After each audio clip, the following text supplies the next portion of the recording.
Hello humans and welcome to another episode of Chef Mike Does Stuff. I of course am Chef Mike because it says so right here on my chef coat.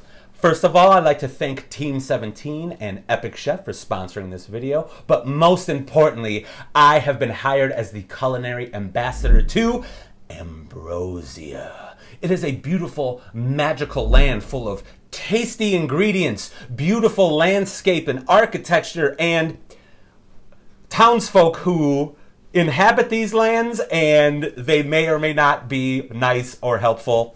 That's up to you to decide. But highly recommend you go visit, especially if you are a culinary savant and want to challenge the locals. You need to go to Ambrosia. We are going to make 2 recipes today, not just 1, but 2, using some of the ingredients from Ambrosia. And I am going to say it like that every time. But if you cannot find some of these specific ingredients, I will offer up tasty replacements. So the first thing we're going to make is an Erwin smoked giant turtle. We're going to put that on top of a ethereal potato, so it's going to be a jacket potato, and we're going to top it with some crispy spider legs. For instance, as much as spider legs are the best and perfect for this dish, I'm going to do maybe some onions with a little bit of flour coating and fry them up. They're going to look and taste pretty close to the spider legs. Highly recommend you get the spider legs if you can find them. Next thing we're going to make is a legendary crab cake with a seaweed salad and a spicy sauce. Now, if you are cooking for folks in Ambrosia, it is very important that your sauce game is on point because it gives them like vigor. It makes them very excited. So sauce is a very important part. So how about we go ahead and start making some tasty treats.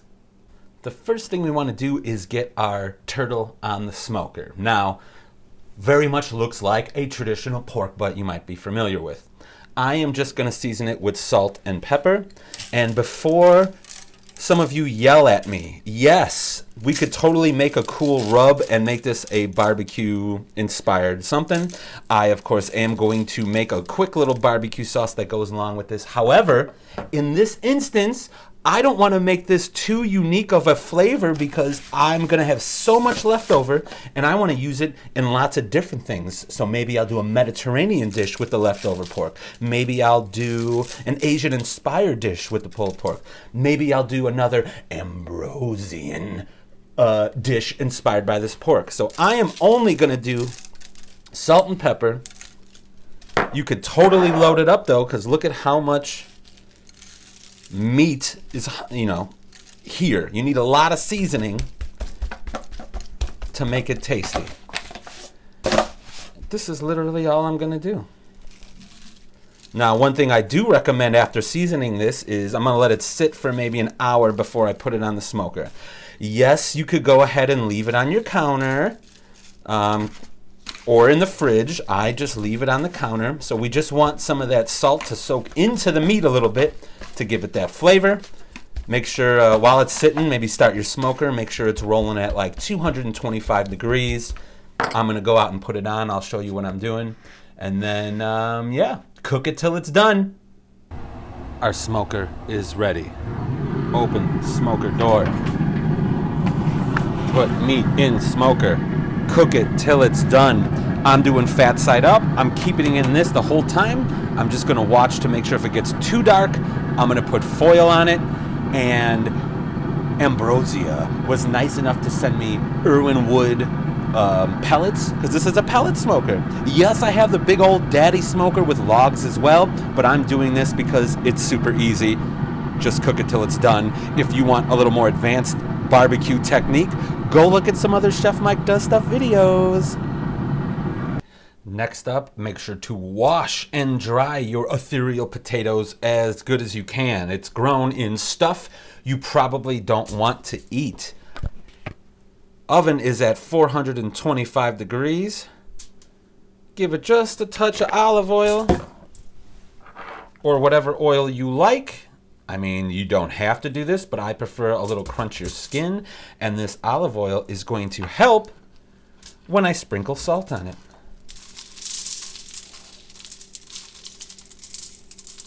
Just like that. Some people stab the potato.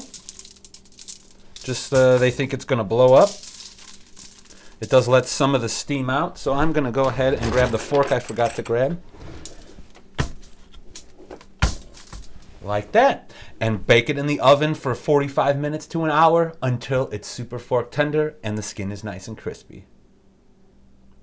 Now we are going to make a super quick barbecue sauce for our turtle. So in this pot, I'm going to add a bunch of ketchup. Little shot of mustard. Next, we're going to add this big hunk of brown sugar that I left in my cabinet too long, and it's, pretty hard, and it's going to melt because we're going to heat the sauce up. Next, I'm going to add some apple cider vinegar. All right, next we're going to add some salt. Going to add some black pepper.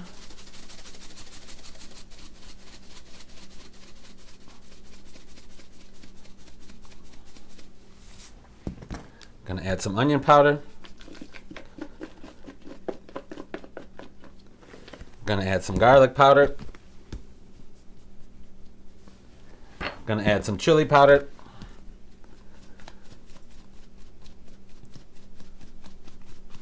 And I'm going to add some chili flake to give it a little heat.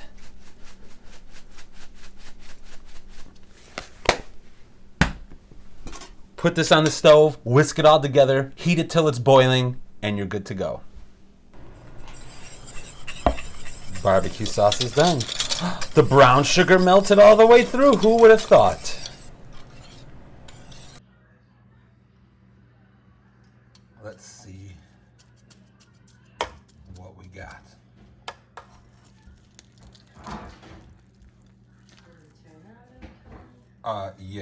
Yes, it did. Oh, really? Next, we're going to get our spider legs ready, but by that I mean some onions. First, what we're going to do, we're going to cut off one end right here. I just cut off a little bit of this nub. That kind of helps me get rid of the peel. And for those of you who have never seen what a mandolin is, I'm about ready to use one. So, all right. No, that's fine. I'm not even going to get down that low. Here's the onion. Here's a mandolin. As you can see, very sharp blade right there. You could adjust the thickness of it. When you are doing this, you pay lots of attention because many a knuckle and finger have been lost to this thing. So I'm taking our sliced end. There's a camera. Like so. Okay. And now we have these cool slices. And because these are actually going to be spider legs and not spider circles, cut them in half. Spider legs, gonna deep fry the spider legs.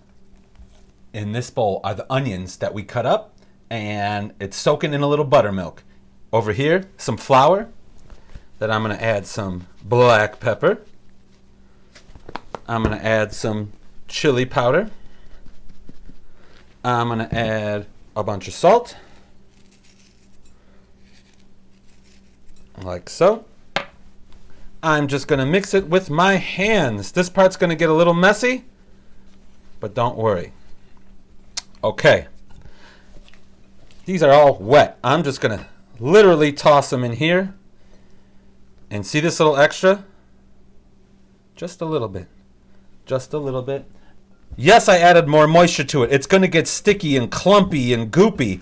All those sticky and clumpy and little balls of hydrated flour, when you fry them up, those are the parts that get real nice and crispy. So don't worry if it's like becoming a hot mess of a bowl of onions.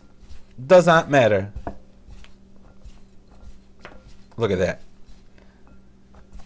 And all we're going to do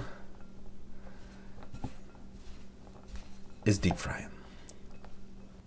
Fryer cam time. Make sure to put the onions in whatever basket or whatever you're using. Like shake off a little bit of the extra, not over the top of where you're frying, so all those little bits don't get in there.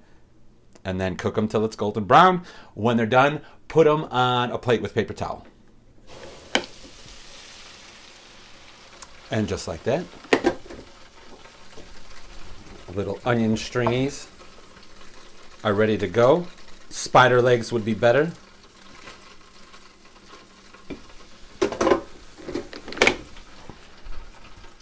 Boom. Now it's time to plate. It is time to plate. Super easy. We got everything we need ready. I got some chives off on the side. We've got our potato. Cut the potato open. And what I like to do, press from the sides to kind of open it up. Put it on plate. Nice seasoning on the outside, all that fun stuff. I got a whole bunch of our pork. You probably have turtle. Okay. Whole bunch of pork right down the middle. So people are going to be digging through, getting bites of potato, all that fun stuff. Perfect. Bunch of crispy onions. Pow! Even let them fall to the side, whatever. Just go to town, load it up. This is a meal of a potato. This isn't just an appetizer. All right. Spider legs. I got onion strings. And then to make it a little less boring, I got some chives off to the side. Let's gather them up. They're being pains in the butt. Here we go.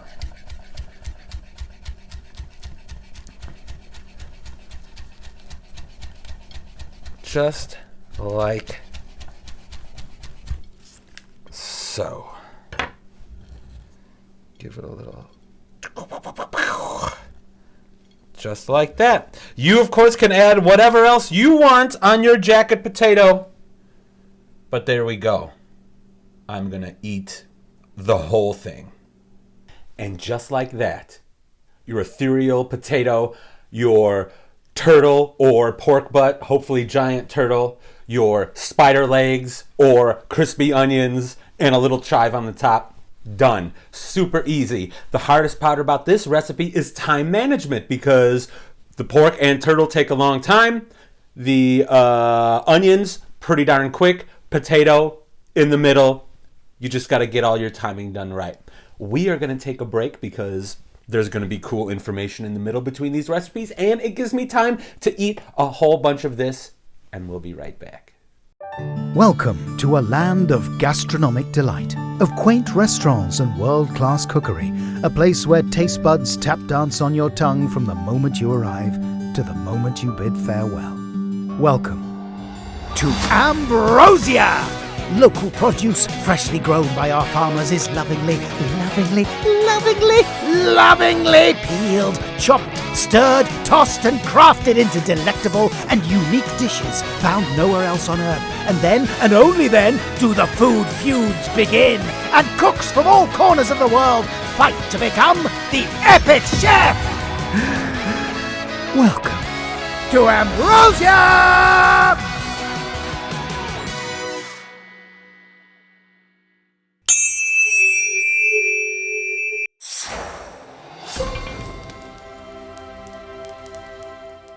I just ate all the turtle, but it was delicious. So next, it's time for the next dish, where we're going to make that legendary crab cake with a seaweed salad and a special spicy sauce. Legendary crab cake, obviously jumbo lump crab. You could probably find that. Seaweed salad, so I know the judge that I'm cooking for, the seaweed in ambrosia, is a little more like greens, like more lettucey. It's pretty dry. So I'm going to use a replacement you could probably find, arugula, as a little salad on top. And then the spicy sauce is going to be somewhat similar to kind of a remoulade, but I'm just going to whip one up because I think it's going to be perfect for the townsfolk. So let's get cracking. All right, the first thing we're going to do is make our fire sauce. Now, the heat is not only going to come from a little bit of chili flake, but also those of you who are in ambrosia. Fire goldfish. Dry that up, puree it up, add a little vinegar. You got yourself some hot sauce. I've got a replacement. I think I'm using Sriracha today, but I highly recommend getting the fire goldfish if you could find it. First thing we're going to do is start with a big old dollop of mayonnaise. Like so. This is basically the base of our sauce. Okay. Next, super secret ingredient. Just a little bit of pickle juice. Next, a little shot Dijon mustard. Once again, depending on your flavor profile preference or who you're cooking for, you could add more, add less, whatever you want. Another ingredient I love because I'm Polish, horseradish. This is strong. This is what you might find in cocktail sauce.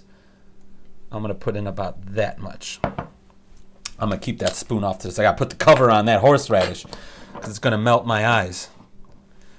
I'm going to do just a little shot of Worcestershire. Now, this dish has seafood in it, so I'm assuming you have no seafood allergies. However, if you do have a seafood allergy of any kind, remember that Worcestershire sauce, a lot of the flavor from it is coming from anchovies, so be careful with that. Next, Sriracha. Make it as hot or as not hot as you'd like so. I'm going to add some smoked paprika. I am going to add some chili flake also. So I'm using like a medium heat chili flake. Pinch salt. Pinch of black pepper. And there you go. Oh, I forgot one thing. Very important thing. Let me find my knife real quick. Look at this. Basically looks like a remoulade, kind of, if you're familiar with that. This is a little simplified version of it. But the thing we're missing. Here's a little secret tip.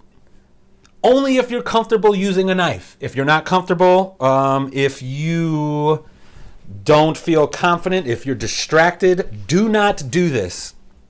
I put the garlic there. Here's the sharp side, here's the blunt side. I'm using the blunt side to basically crush the garlic.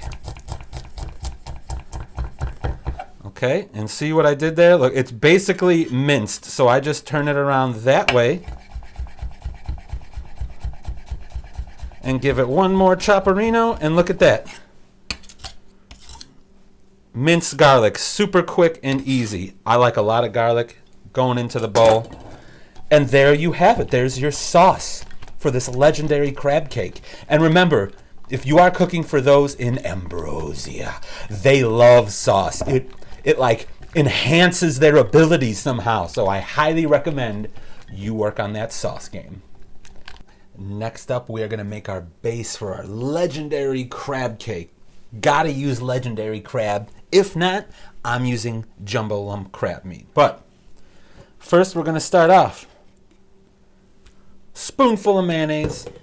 You're going to see some similar ingredients from what we put in the sauce. Little bit of sriracha. Little bit of smoked paprika. Shot of Dijon mustard. Like so. Get some salt. Get some pepper. I just added an egg. This is going to help hold everything together. Because you all know what happens when you cook eggs. It gets solid, and that's exactly the function we want in our legendary crab cake. Just kind of mix it. You can whisk it. It'll go quicker if you whisk it, but I don't want to dirty another thing. Okay, it's going to look a little weird right now. Also, there's raw egg in this, so you probably don't want to taste it just yet. Okay. Next thing we're going to do, I'm going to add a little bit of bell pepper. Not a whole lot. I just want some color. I like a little crunch.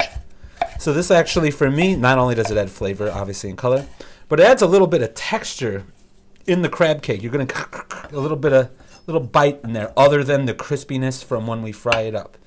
So I actually chop it up pretty small. And you don't need a whole lot. Like I said, just, I probably didn't say, you don't need a whole lot.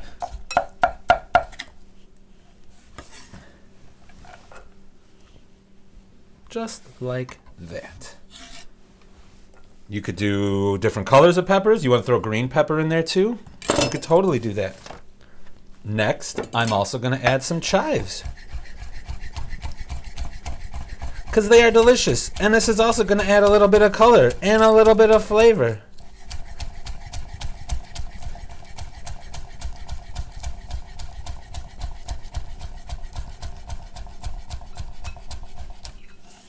Look at that.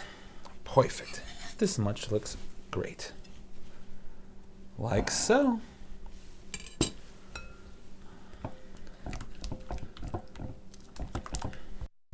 Next, we're going to add a whole pound lump crab.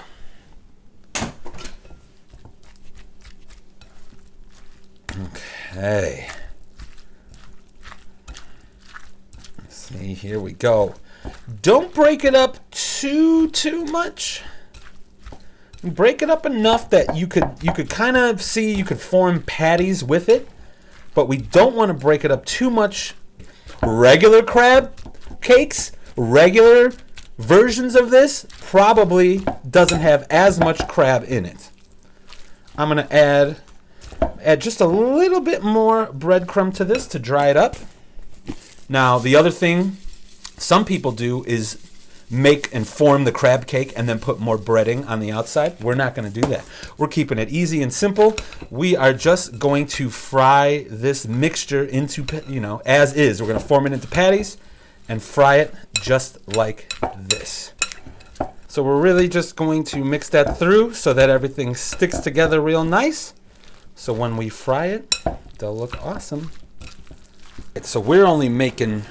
You'll have enough to make extra, but I'm going to make one monster legendary crab cake, because I think that'll look cool on the plate. And we're not here to do amateur hour stuff. We're here making legit awesome things. Here's a crab cake. That was all our stuff in there. And put it in the middle and cook it till it's done. All right, I just flipped it, so it's got another minute or two to cook, but I'm going to put this half of a lemon that I'm going to use as garnish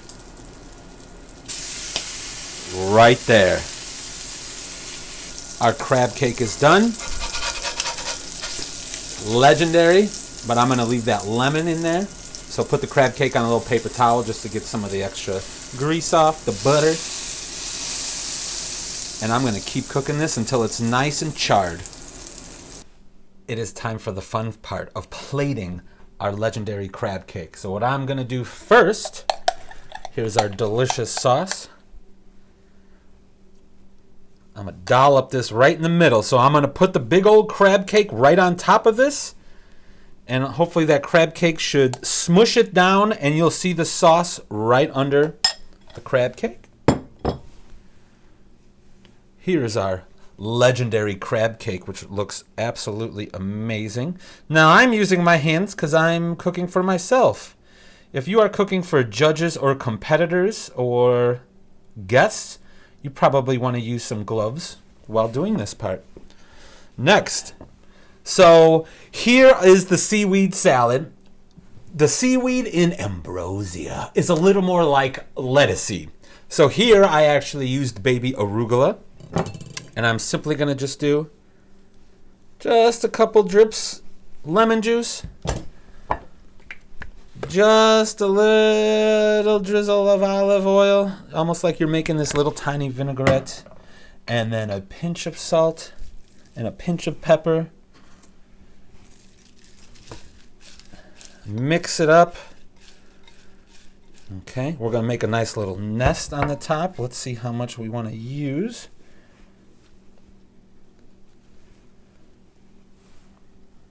Make a fancy little nest like so. This is where you can move the greens around to make them look and do what you want. There's a little void right there. I'll cover that up. And the last thing I'm going to do after wiping my hands is remember that cool lemon wheel we had. So a lot of times you want to serve lemon on the side. Look how awesome that looks. I would probably put that right about there. And there you have it. Here's a legendary crab cake with seaweed salad and a spicy sauce, which is kind of like a remoulade. Legendary crab cake. Seaweed salad where we used arugula. Spicy sauce where in ambrosia. It's probably more like a remoulade. Delicious. I'm super excited to eat it. It's actually sliding down the plate because I'm holding it at an angle. So try to hold it flat when you serve it to your guests. Now, I want to once again thank Team 17 and Epic Chef for sponsoring this video. I would love to thank Ambrosia for making me their culinary ambassador. I highly recommend you go visit. The cuisine in Ambrosia has everything you could imagine, and the people exist in Ambrosia. So make sure you go and visit. I am going to eat this. It's been a pleasure. I hope you can join me in my kitchen again some other time. I look forward to seeing you again.